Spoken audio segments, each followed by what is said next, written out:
Started building Cooper racing cars directly after World War II. A new formula had been developed for 500cc cars, which are based around Norton or JAP Speedway engines, and they were very successful in their class.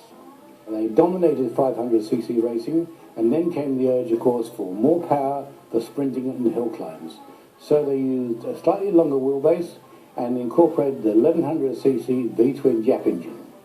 The Jap engine was directly bolted to the chassis behind the driver and drove through a Norton gearbox and then chain drive to the rear axle. No differential was used, but it gave a very good power-weight ratio. They were eventually supercharged, and they dominated hill climbing in Britain for 10 years. This particular car was imported by John Crouch, who was the Sydney-based agent for Cooper cars, in 1951. He raced it and won the Hill Climb Championship in 1952, the final climb at Rob Roy of 27.12 seconds. There were some great battles in those early 50s in hill climbing with some of the great names: John Crouch, Stan Jones, Reg Hunt, there was Bill Patterson, and of course Bruce Walton was right in among them. Bruce Walton amazingly took out 18 fastest time of days in his career at Rob Roy. Now this was everywhere.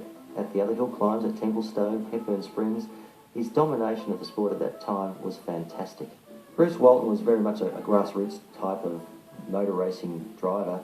He built his own cars and financed his own driving. Occasionally he'd get sponsorship, but generally he was very much an amateur in that respect. Rob Roy was extremely interesting to me.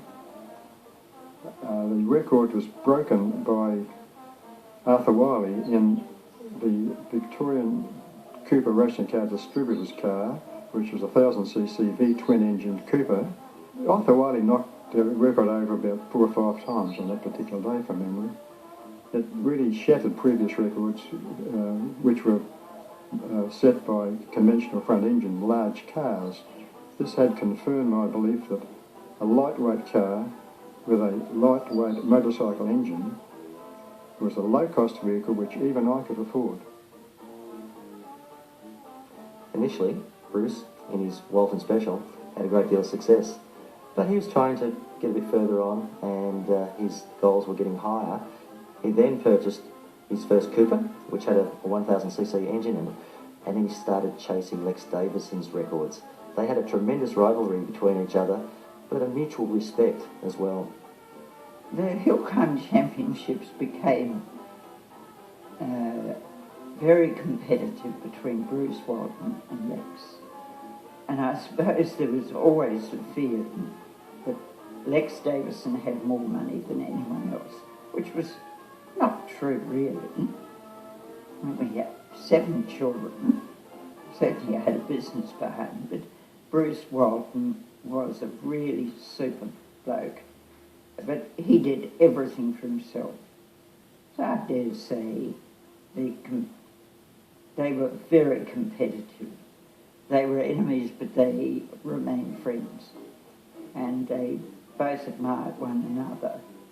Very, very soon, beginning in 1954, Lex appeared with the Cooper Vincent Mark IV, prepared with a supercharged over 1100cc Vincent engine, prepared by the designer and builder of the Vincent engines, the best tuner you could ever find, Phil Irving. There's Lex and Phil in this car, and I knew then that that was going to be the next era in hill climbing. In the middle of 1957, I had one of the greatest satisfactions I've had up till that time.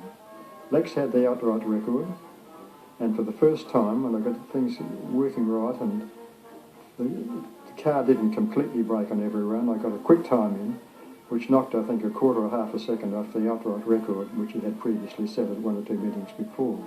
That was very, very satisfying.